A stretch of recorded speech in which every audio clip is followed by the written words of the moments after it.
시간이 많이 갔지만 말씀 같이 나누기 원합니다.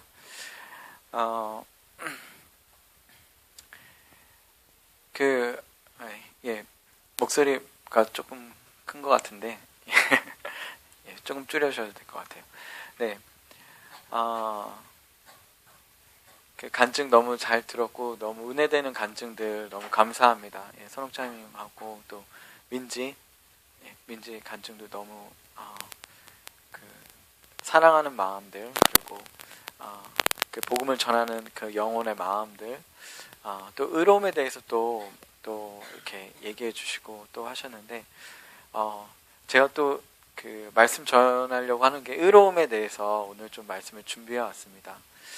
그래서 굉장히 하나님께서 많이 우리 가운데 얘기하실 것들이 있다라고 생각을 합니다. 요번 주에 눈 많이 왔죠? 눈 많이 와서 뭐 제설 작업하셨다고요? 정환이? 저도 제설 작업 집 앞에 했는데 아무도 안 해가지고 하는데 그 시온이가 그런 얘기를 하더라고요. 눈 오니까 눈싸움을 하자, 눈사람 만들자, 막 이런 얘기를 하더라고요. 근데 제가 동심이 별로 없었는데 별로 하고 싶지가 않은 거예요. 애들을 보면 눈사람 만들고 막 그렇게 하고 저도 그렇게 하고 싶었던 시절이 있었죠. 여러분 생각나시죠? 이렇게 옛날에 눈 많이 오면은 막 동네 막 애들 막 나와가지고 막 다 뛰어나와가지고 언덕길에서 막 푸대자루로 막 눈썰매장 안 가지고 거기서 다 타고 막 눈싸움 하고 막 하루 종일 막 그렇게 하고 놀았던 기억들이 나는데, 왜 그걸 제가 좀 생각을 해봤더니 왜 싫을까 이렇게 생각해봤더니, 이 눈이 예전에는 막 이렇게 막 눈도 먹고 막 그랬잖아요. 이렇게 되게 깨끗하니까. 근데 요즘 눈은 좀 더럽잖아요. 그죠? 그래서 비 맞는 것보다 눈 맞는 게 더 안 좋다고 뭐 그런 얘기도 있더라고요. 그래서 이렇게 막 이렇게 눈싸움하고 나면 검은 물이 막 나오고 손에 막 그러니까 이제 하기가 싫은 거예요. 그래서 생각을 해봤죠. 근데 같이 놀자고 얘기는 했긴 했지만, 우리 삶 가운데도 어떠한 그런 눈과 같이 흰 그런 것들, 왜곡된 것들이 있다라고 생각합니다. 그 중에 하나가 오늘 간증했던 그런 과장님이 느꼈던 그 의로움에 대한 그런 부분들이 왜곡된. 그러니까 주님께서 우리 가운데 오셨을 때 생명의 길을 여신 것이죠. 우리가 주님이 십자가에 돌아가시면서 그렇게 부활하시면서 우리 가운데 주신 것이 생명과 부활의 길을 여신 것입니다. 너네들 구약의 그 말씀 너 잘 지켜야 된다. 너 그 율법 더 잘 지켜야 된다. 나 죽을 때 얼마나 힘들었는지 아냐. 너 그거 안 지키면 나 의미가 없다. 이렇게 얘기하신 것이 아니라 생명의 길을 여신 것입니다. 우리가 바리새인들이 주님께서 얘기하실 때 바리새인들의 의보다 우리가 더 뛰어나야 된다고 말씀하세요. 그 얘기는 무슨 말씀이세요? 우리가 더 열심히 무언가를 열심히 해야 된다는 의미입니까? 우리는 무언가를 더 열심히 해야 돼요. 근데 주님의 방법대로 주님이 원하시는 것을 의롭게 그 가운데서 열정을 내야 된다는 것입니다. 그것을 알아야 돼요. 근데 바리새인들은 그것을 몰랐어요. 주님이 와 계신데도 주님의 마음을 몰랐어요. 주님과 교제할 수가 없었어요. 그래서 주님의 의가 아닌 그들의 의를 주님 앞에 드렸던 것입니다. 그러니까 주님이 그것을 싫어하시고 거절하시고 그것을 외면하신 것이죠. 그래서 우리 가운데 얘기하실 때 주님은 주님의 관계들을 원하세요. 주님과 더 깊은 관계들을 원하세요. 제가 의를 정의할 때 주님과의 관계라고 정의할 수 있을 것 같아요. 오늘 계속해서 볼 말씀은 산상수훈의 말씀, 네 번째 말씀이에요. 마태복음 5장 6절 말씀입니다. 같이 한번 찾아볼까요? 마태복음 5장 6절 말씀입니다. 마태복음 5장 6절 말씀입니다.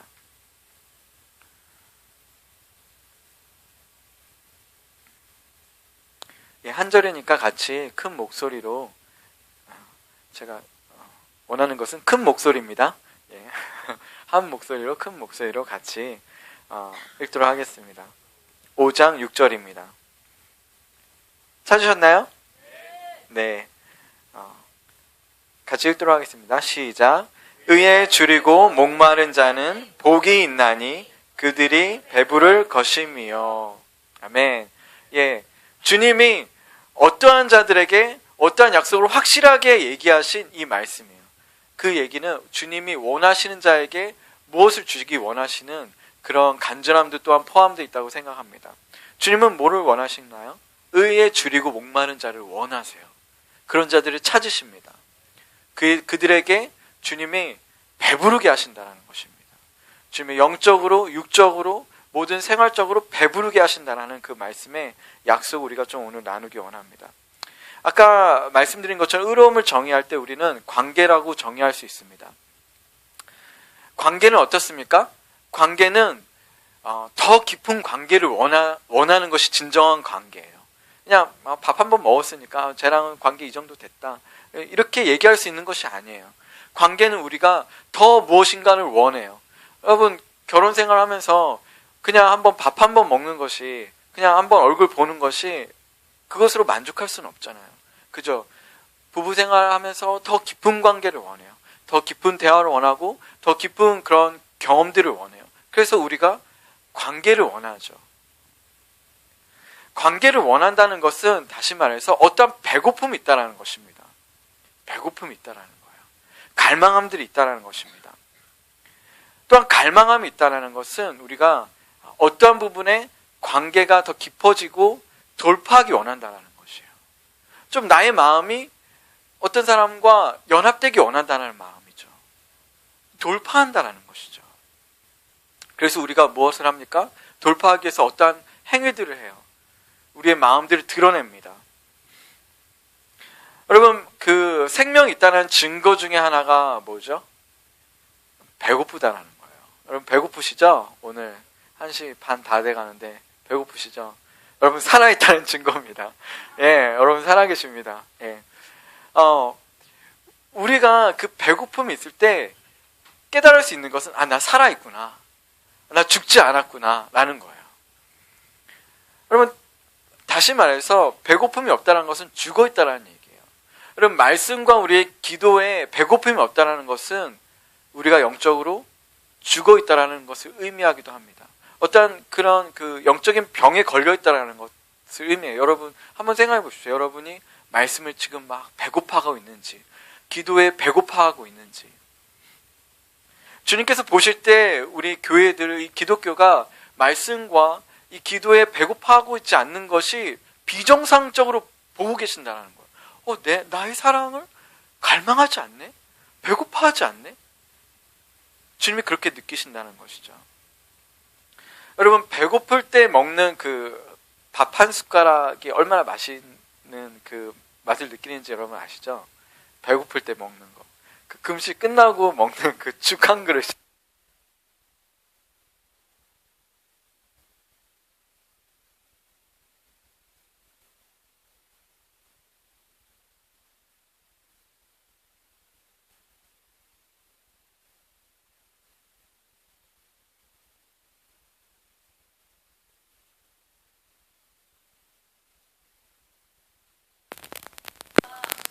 마이크 다시 돌아왔나요? 네.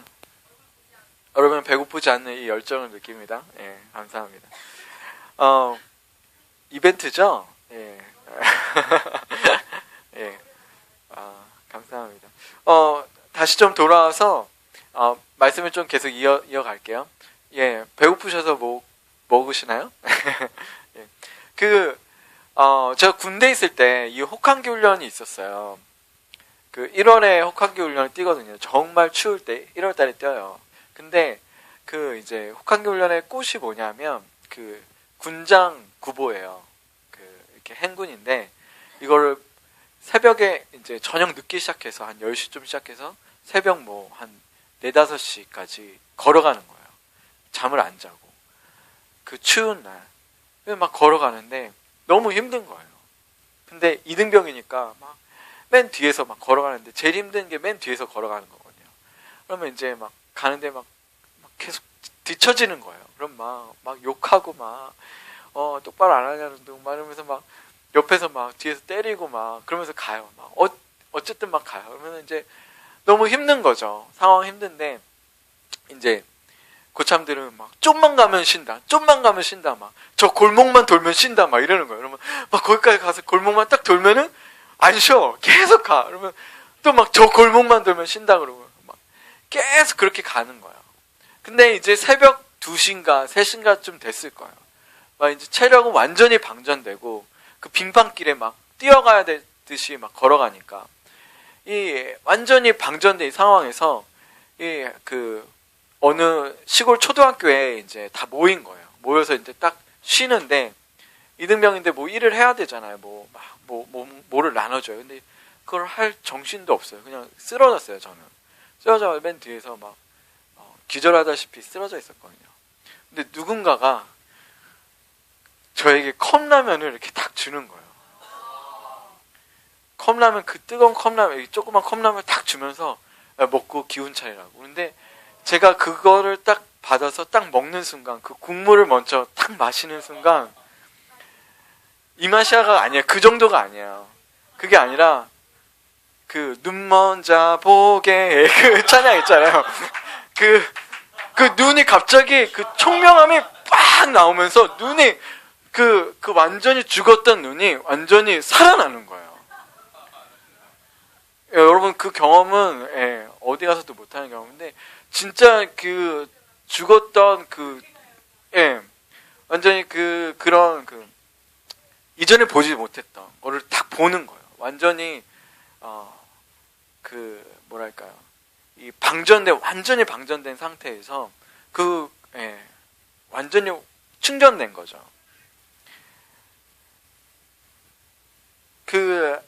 우리가 이런 상황이 있을 때가 있어요. 영적으로. 그죠? 뭐 성교 왜 계속 웃고 계세요? 이 배고픔은 우리 가운데 굉장한 열정을 일으킵니다. 굉장한 뭔가를 갈망해요. 그 음식들을 갈망하죠. 주님께서는 우리 가운데 이런 생명을 주기 원하세요. 우리가 낙담되어 있고 좌절되어 있고 우리가 신앙생활하면서 어떠한 그런 주님을 느끼지 못할 때에도 주님은 우리 가운데 완전 새로운 주님과의 경험들, 더 깊은 관계들을 주님이 준비하고 계세요. 그것은 우리가 정말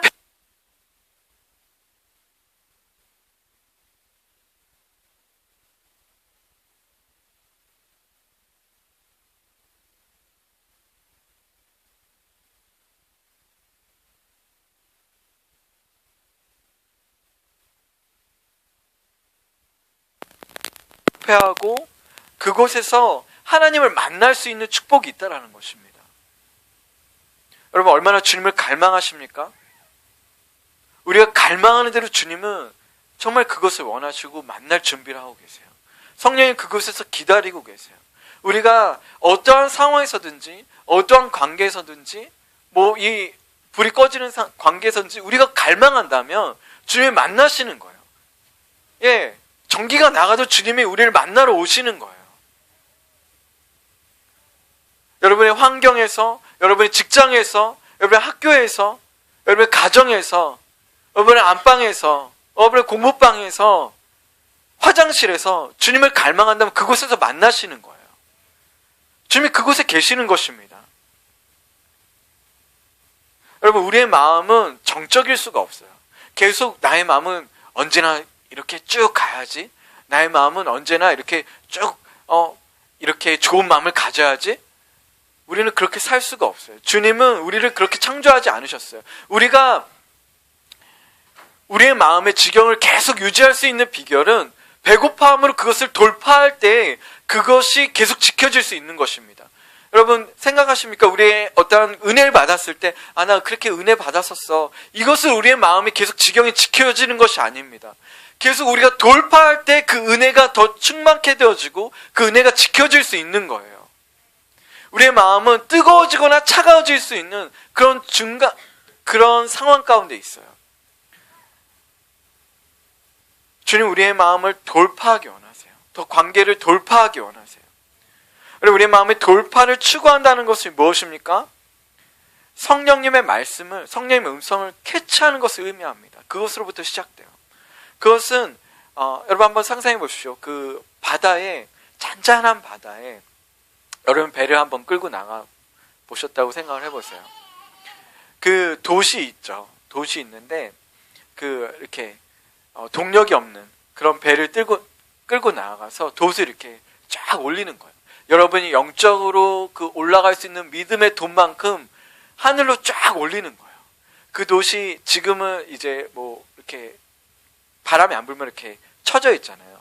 근데 어느 순간에 그 바람이 불어올 때가 있어요. 그럼 그 돛이 이렇게 쫙 펼쳐지고 그리고 그 바람에 의해서 돛이 움직이고 배가 서서히 움직이는 거예요. 우리는 주님께 이렇게 간절하게 그 바람을 기다리면서 주님을 맞이할 수 있어요. 그것이 돌파하는데 가장 기초적이고 먼저 시작되는 것입니다.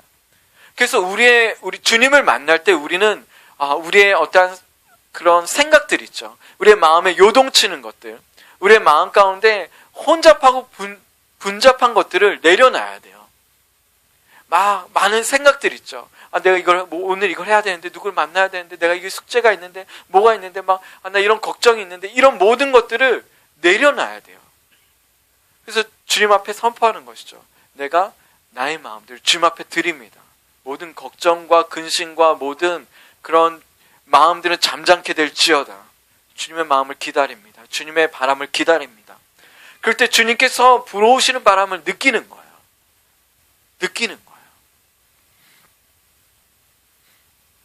여러분, 그 바람을 느낀다면 우리는 이제 풀어낼 수 있어요.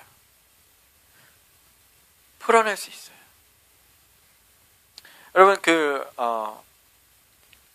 음악하는 사람들은, 이렇게 작곡가들은 어떤 멜로디가 들려요. 주님의 이렇게 그 마음을 기다리면 멜로디가 들려요. 준이 같은 경우는 시가 들릴 수 있겠죠. 네. 그죠? 시인이니까. 네. 예, 그림 그리시는 분들은 어떠한 그 그림의 환상이 보여요. 예언하시는 분들은 어떠한 말씀이 막 그렇게 부어져요. 그리고 저같이 말씀하는 사람들은 그 말씀에 이렇게, 그리고 가르치는 사람들은 가르침이 막 풀어져요. 그런 것들을 우리가 풀어내는 것입니다. 그 목사님이랑 이제 이렇게 이제 예배를 드릴 때 느끼는 것은 뭐냐면, 저희가 프로잖아요. 프로지만 다 맞춰서 하지 않아요, 여러분. 다 맞춰서 짝짝꿍해서 다 한 번에 딱 맞추는 것이 아니에요. 아시죠? 예. 무슨 얘기를 하고자 하냐면, 그 음악할 때 그런 게 있어요. 그 성령님이 이렇게 우리의 마음을 쫙 만져주시는 것이 있어요. 우리가 주님이 쫙 이렇게 그 경배로 더 올라가고, 더 찬양으로 올라가고 이렇게 할 때 그 음악적인 것들을 이렇게 만져주실 때가 있어요. 근데 참 신기한 것은 뭐냐면, 그 내 마음이 주님이 더 이렇게 원하시는구나 해서 막 고조되고 올라갈 때, 그리고 더 하나님의 영광이 탁 풀어지려고 할 때 어떤 음악적인 효과들이 있거든요. 이렇게 그 브레이크를 한다든지, 아니면 이렇게 더 이렇게 고조되는 그런 표현들을 한다든지 하는데, 그것이 잘 맞는 거예요. 그럴 때가 있죠. 이렇게 사인도 안 맞았는데, 그거 약속한 것도 아닌데 그런 것이 한 번에 쫙 맞는 때가 있어요. 그런 것을 느낄 때 주님이 나와 같이 목사님이나 어떠한 지체들을 통해서 다 지금 이렇게 하고 계시구나, 만지고 계시구나 라는 걸 느낄 때가 있어요. 우리는 이런 표현들을 할 수 있는 주님의 은혜가 있습니다. 이럴 때 주님의 관계가 깊어지게 돼 있어요. 이럴 때 주님의 의로움이 우리의 삶에, 우리의 그런 어떤 표현 가운데 주님이 새롭게 하시는 것이죠. 의로움의 관계를 새롭게 하시는 것입니다. 여러분, 여러분의 표현할 수 있는 그것들이 무엇입니까? 여러분이 연기를 하십니까? 사업을 하십니까? 가르치십니까? 아이를 돌보십니까? 여러분이 회사에 계십니까? 여러분이 공부를 하십니까? 그곳에서 주님의 의로움을 풀어낼 수 있는 그 특권이 우리 가운데 있다는 것입니다. 주님이 그곳에서 만나길 원하신다는 것이죠. 주님이 그곳에서 우리만이 표현할 수 있는 그 주님의 놀라운 아름다움들을 만남으로 우리가 주님께 표현할 수 있는 은혜를 주신다는 것입니다. 주님의 그 아름다움을 우리 가운데 보여주신다는 거예요. 그래서 주님의 관계를 더 깊게, 더 아름답게 회복하신다는 것이죠. 여러분, 그것을 사모하십니까? 그것이 진정한 돌파입니다. 여러분이 할 수 있는 것들을 하십시오. 여러분이 그것을 할 수 있는 것을 더 공부하시고 더 표현하십시오.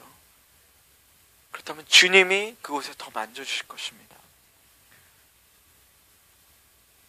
또한 주님의 의로움을 또 표현하자고 한다면 하나님께 지속적으로 충성된 것이라고 우리는 표현할 수 있을 것이라고 생각합니다.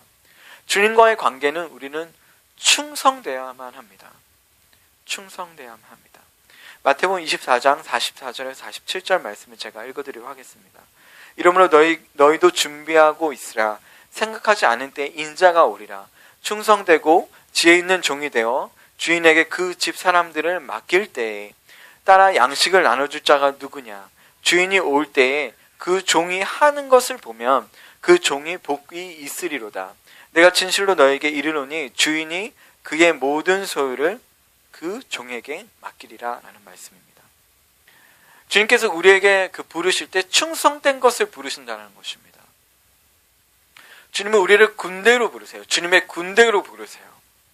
마지막 때를 위한 주님의 군대로 부르고 계십니다.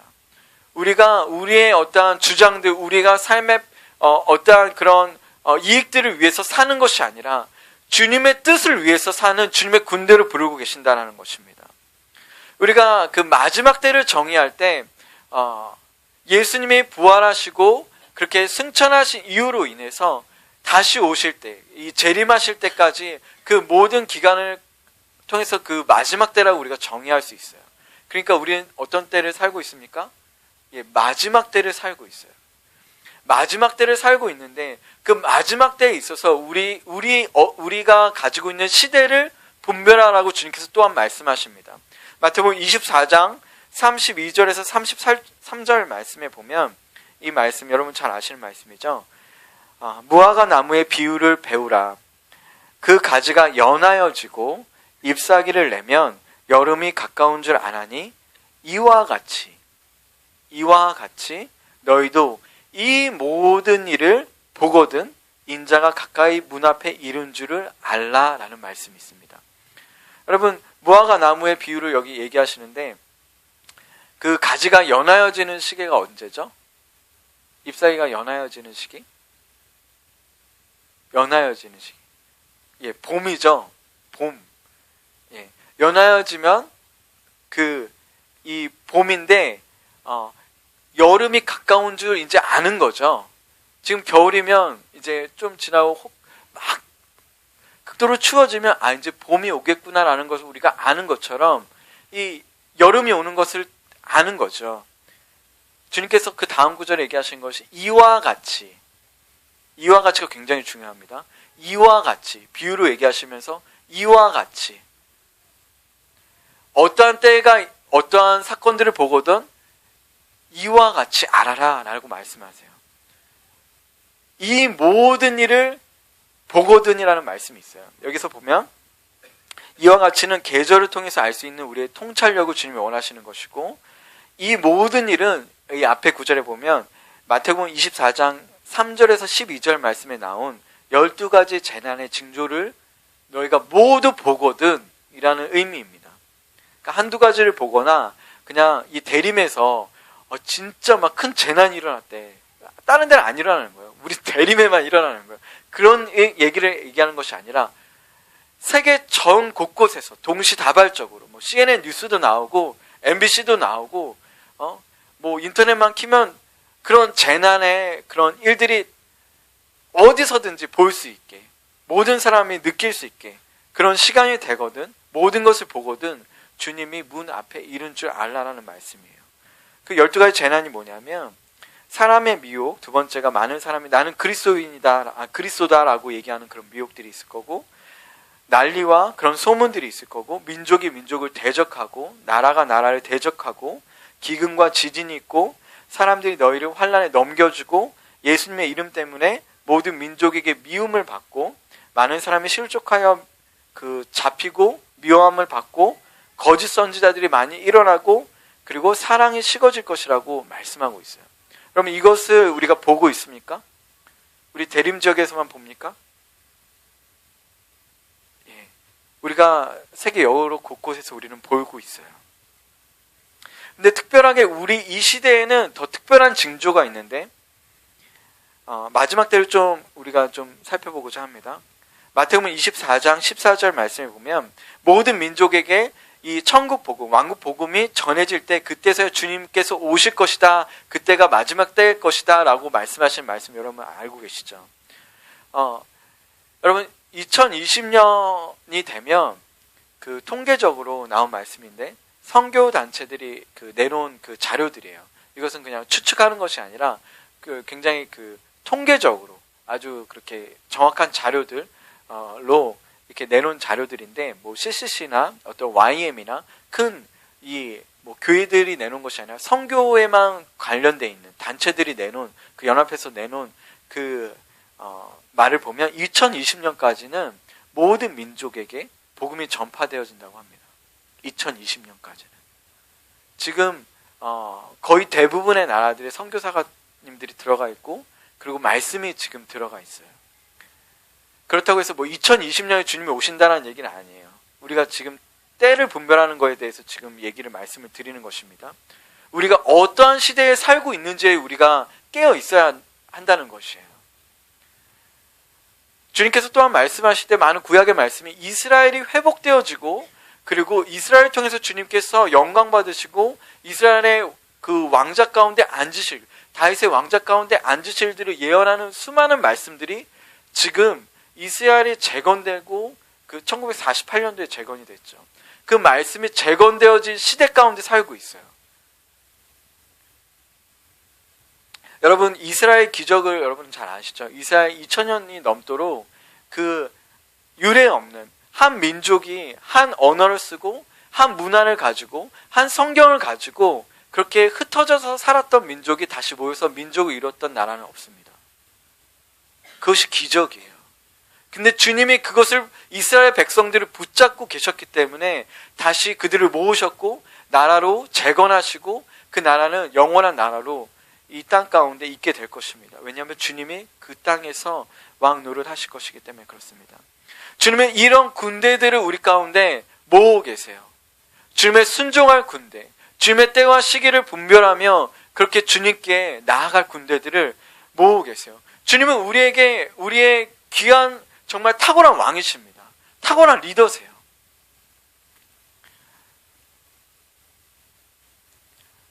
예전에 여러분 스페인이 많은 나라들을 정복했잖아요. 한 예화가 있는데 스페인이 남미의 군대들을 정복한 한 일화가 있습니다. 남미의 원주민들을 이 남미에 이제 스페인의 한 군함이 이제 해안선에 쫙 들어가는 거예요.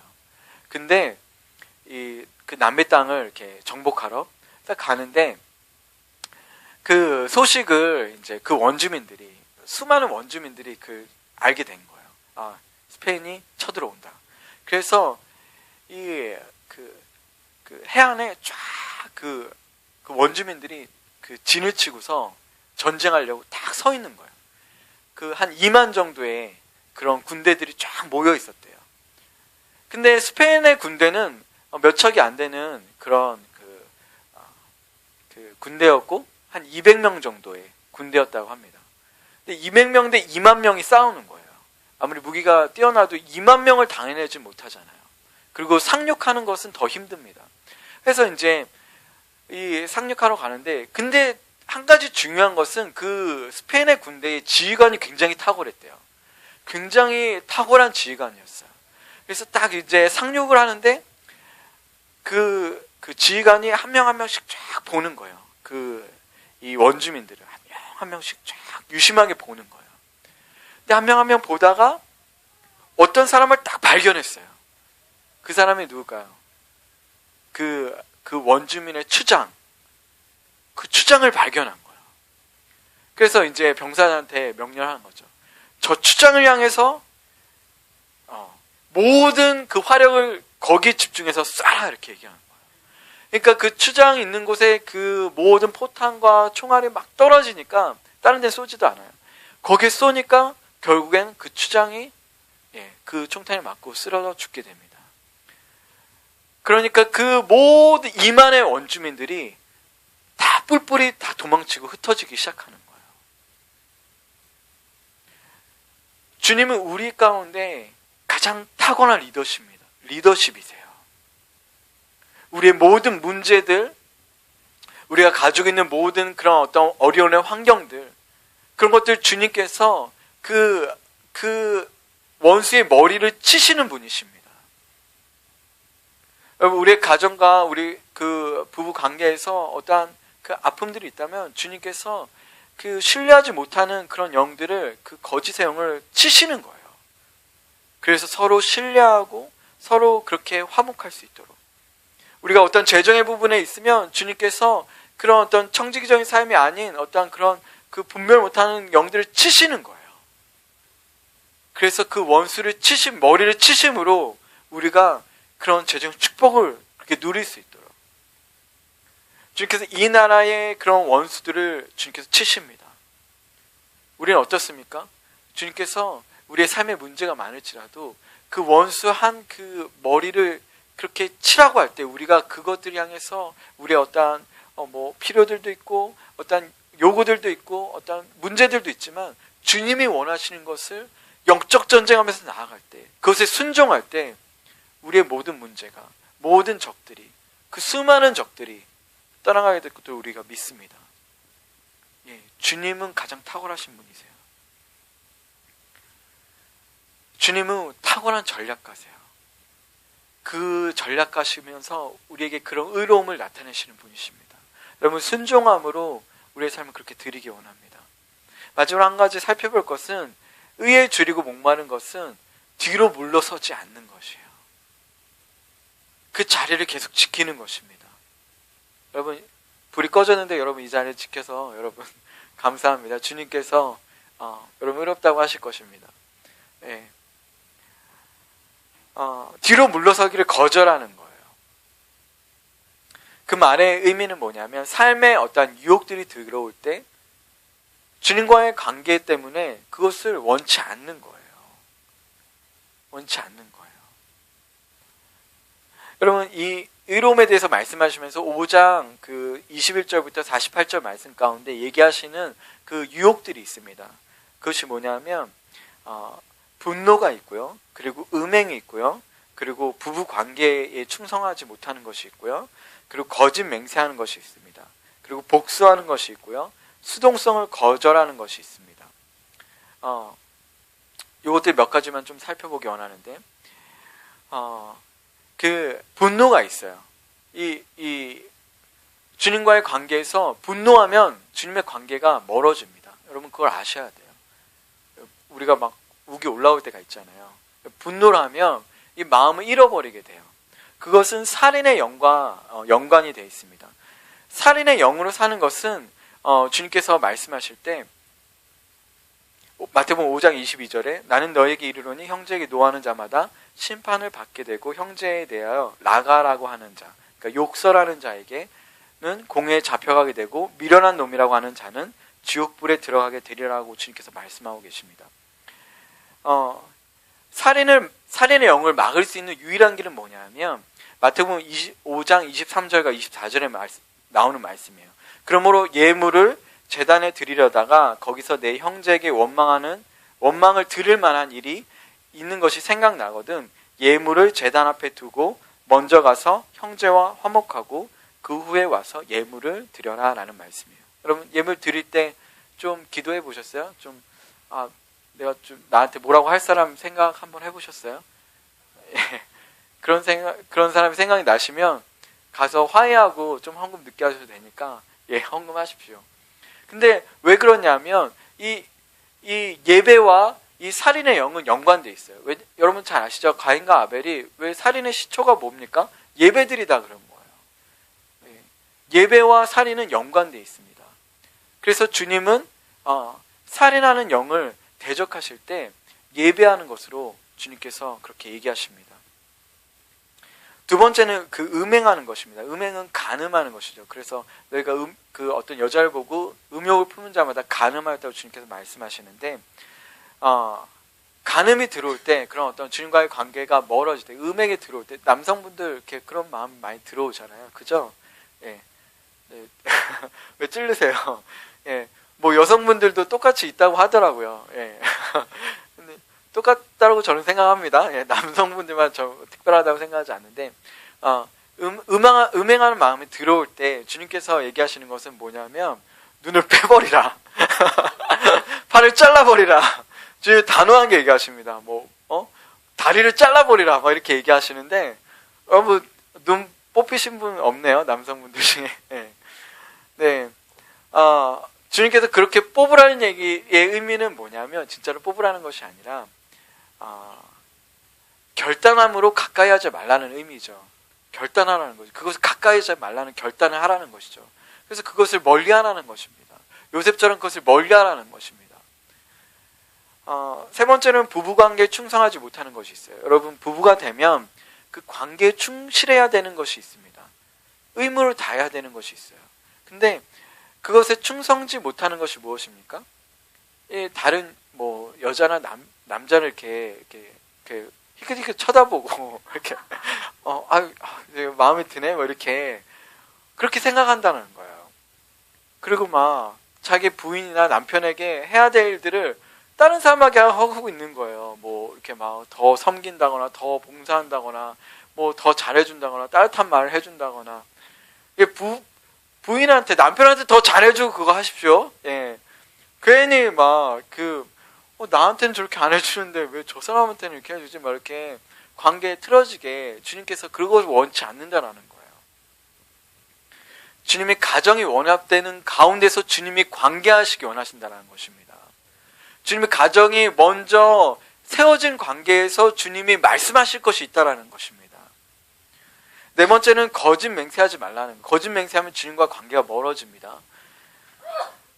그 말씀은 뭐냐면 그 말의 중요성을 여러분이 인식하라는 거예요. 여러분, 말을 함부로 하지 마십시오. 빈말 있잖아요. 이렇게 빈말하는 거 함부로 하지 마십시오. 이렇게 쉽게 하는 사람이 되지 말라는 거예요.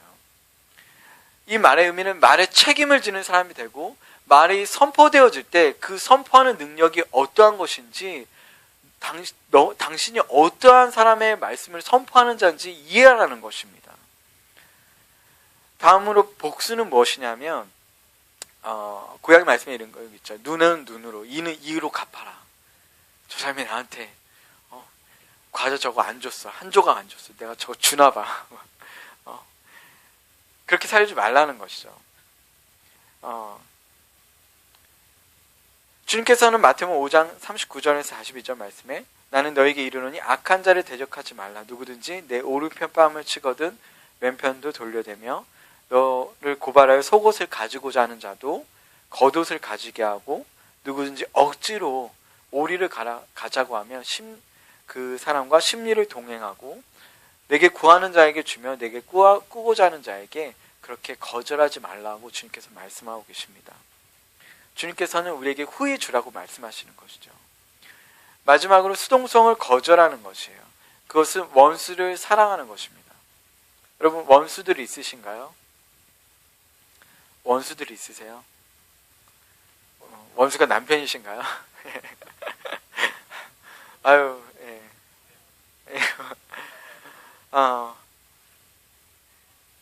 원수를 사랑하는 것이 주님의 마음입니다. 여러분, 원수가 생각나시면 막 마음을 찔르는 사람이 있다면 여러분 기도해 주십시오. 그럼 주님께서 그 주님의 관계를 더 회복하실 것입니다. 박해하는 자를 위해서 마태복음 55장 44절에 원수를 사랑하고 너를 박해하는 자를 위해서 기도하라. 주님이 원하셨던 한 가지는 기도하라는 것입니다. 그 사랑의 마음으로 기도하라는 것입니다. 의로움을 추구하는 것은 뒤로 물러서지 않는 것인데, 이 6가지 분노, 가는 부부의 관계를 충실히 하는 것, 그렇게 거짓 맹세하지 않는 것, 복수하지 않는 것, 수동성으로 살지 않는 것을 의미합니다. 여러분, 말씀 마치기 원합니다. 주님과의 관계를 주님은 더 원하세요. 더 깊어지기 원하세요. 그것을 다시 표현할 때 배고픔으로 표현할 수 있고, 그렇게 돌파하는 것을 의미할 수 있어요. 그럼 돌파하는 것은 우리가 어떤 주님의 음성을 듣고 우리가 표현할 수 있는 것을 주님께 배우면서 그곳에서 주님을 만나는 것이에요. 그것이 주님과 함께하는 의로움입니다. 그 관계를 회복하는 것입니다. 그리고 주님은 우리를 충성된 자로 부르고 계시는데, 주님의 마지막 때에 그런 의로움을 나타내, 이 땅의 의로움을 나타내, 그렇게 우리의 어떠한 그런 그 문제들만을 다루는 것이 아닌 이 땅의 의로운 주님의 나라를 나타내 그런 중보하고 기도하고 영적 전쟁하는 주님의 군사들로 부르고 계시다라는 것입니다. 세 번째로, 우리가 그 의로움을 잃지 않기 위해서는 그런 유혹들, 6가지 유혹들, 분노의 유혹들, 어떠한 그런 간음의 유혹들, 부부 관계에서의 그 깨어짐의 유혹들, 그런 거짓 맹세 유혹들, 복수하고 싶은 그런 유혹들, 그런 우리가 수동적으로 원수를 사랑하지 않으려는 그 유혹들에서 주님께서 도전하시면서 그렇게 나와 관계를 잃어버리지 말자라고 주님께서 우리에게 도전하고 계시는 것입니다. 우리 같이 좀 기도하기 원합니다. 하나님,